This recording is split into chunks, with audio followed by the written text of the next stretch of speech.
Praise the Lord. യേശുവിൽ പ്രിയപ്പെട്ട സഹോദരങ്ങളെ, വചനശക്തി ശുശ്രൂഷയിലേക്ക് യേശുവിൻ്റെ നാമത്തിൽ നിങ്ങളെ സ്വാഗതം ചെയ്യുന്നു. നാം എല്ലാവരും നോയമ്പ് കാലത്തിനായി ഒരുങ്ങുകയാണ്. ഈ സമയത്ത് ഈശോ 40 ദിവസം മരുഭൂമിയിൽ ഉപവസിച്ച് പ്രാർത്ഥിച്ചതിൻ്റെ അനുസ്മരണയിൽ നാമും ഈ കാലഘട്ടത്തിൽ ഒരാത്മശോധനയിലേക്കും ആത്മപരിശുദ്ധീകരണത്തിലേക്കും കടക്കുന്നു. ദൈവത്തിലേക്ക് പൂർണ്ണ ഹൃദയത്തോടെ തിരിച്ചു വരാനുള്ള ഒരു ശ്രമം, മാറ്റത്തിൻ്റെ ഒരു കാലഘട്ടം. ഒരു മാറ്റം ആഗ്രഹിക്കണം, ആത്മീയമായ ഒരു നവീകരണം, ആത്മീയമായ ഒരു മാറ്റം നമ്മുടെ ഹൃദയത്തിലേക്ക് വരാനായി നാം പ്രാർത്ഥിക്കണം. കാരണം ജോയൽ പ്രവാചകനിലൂടെ ദൈവത്തിൻ്റെ പരിശുദ്ധാത്മാവ് നമ്മളെ അനുസ്മരിപ്പിക്കുകയാണ്, നിങ്ങളുടെ ഹൃദയമാണ് കീറേണ്ടത്, വസ്ത്രമല്ല. പുറമേയുള്ള ബാഹ്യമായ ഭക്തി പ്രകടനങ്ങൾ മാത്രമല്ല, ആന്തരികമായ ഒരു നവീകരണമാണ് നമുക്ക് വേണ്ടത്. നമ്മുടെ ഹൃദയമാണ് കീറേണ്ടത്. കാരണം കർത്താവ് നമ്മുടെ ഹൃദയത്തിലേക്കാണ് നോക്കുന്നത്. മറ്റുള്ളവരെ നമുക്ക് പറ്റിക്കാം, മനുഷ്യരെ നമുക്ക് കബളിപ്പിക്കാം, പക്ഷേ കർത്താവിൻ്റെ കണ്ണുകളെ നമുക്ക് ഒരിക്കലും കബളിപ്പിക്കാൻ സാധിക്കുകയില്ല. വെള്ളയടിച്ച കുഴിമാടങ്ങളായും പൊയ്മുഖങ്ങൾ വെച്ചും നമുക്ക് ഈ ലോകത്ത് വ്യാപരിക്കാം. എന്നാൽ നമ്മൾ ആത്മവഞ്ചകരായി മാറുകയാണ് ചെയ്യുന്നത്.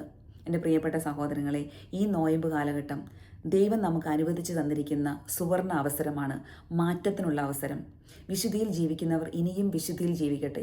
പാപത്തിൽ വീണ് കിടക്കുന്നവർ ദൈവത്തിൻ്റെ സഹായത്തോടെ ഒരു വിശുദ്ധ ജീവിതത്തിലേക്ക് കടന്നു വരട്ടെ. ഉൽപ്പത്തിയുടെ പുസ്തകം 6-ാം അധ്യായം 5-ാം വാക്യത്തിൽ ദൈവത്തിൻ്റെ ഒരു ദുഃഖം നാം വായിക്കുന്നുണ്ട്. ഭൂമുഖത്ത് മനുഷ്യൻ്റെ ദുഷ്ടത വർദ്ധിച്ചിരിക്കുന്നെന്നും അവൻ്റെ ഹൃദയത്തിലെ ചിന്തയും ഭാവനയും എപ്പോഴും ദുഷിച്ചത് മാത്രമാണെന്നും കർത്താവ് കണ്ടു. ഇത് അവിടുത്തെ ഹൃദയത്തെ വേദനിപ്പിച്ചു.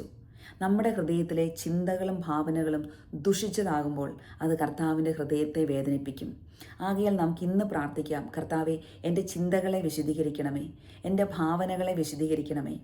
നാം മറ്റുള്ളവർക്ക് നന്മ വരുന്നത് ആഗ്രഹിക്കുന്ന ഒരു ഹൃദയം, മറ്റുള്ളവരുടെ തിന്മകൾ കാണുമ്പോൾ അതിൽ സന്തോഷിക്കാതെ, മറ്റുള്ളവരുടെ തകർച്ചകൾ കാണുമ്പോൾ അതിൽ ആനന്ദിക്കാതെ അവർക്ക് വേണ്ടി പ്രാർത്ഥിക്കാൻ പറ്റുന്ന ഒരു ഹൃദയം.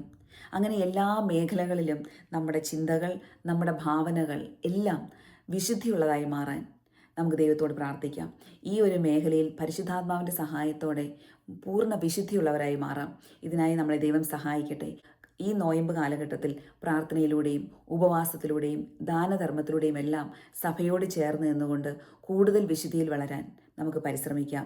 ദൈവത്തിൻ്റെ വചനം, ദൈവത്തിൻ്റെ പരിശുദ്ധാത്മാവ് ഇതിനെ നമ്മളെ സഹായിക്കട്ടെ. ദൈവത്തിൻ്റെ കൃപ നമ്മളിൽ ഉണ്ടാകട്ടെ. എൻ്റെ പ്രിയപ്പെട്ട സഹോദരങ്ങളെ, വചനശക്തി ശുശ്രൂഷ മറ്റുള്ളവരുമായി പങ്കുവെച്ച് ഈ ശുശ്രൂഷയെ പ്രോത്സാഹിപ്പിക്കണമെന്ന് നിങ്ങളെ പ്രത്യേകമായി ഓർമ്മിപ്പിക്കുന്നു. ദൈവം നമ്മളെല്ലാവരെയും സമർത്ഥമായി അനുഗ്രഹിക്കട്ടെ. ആമേൻ.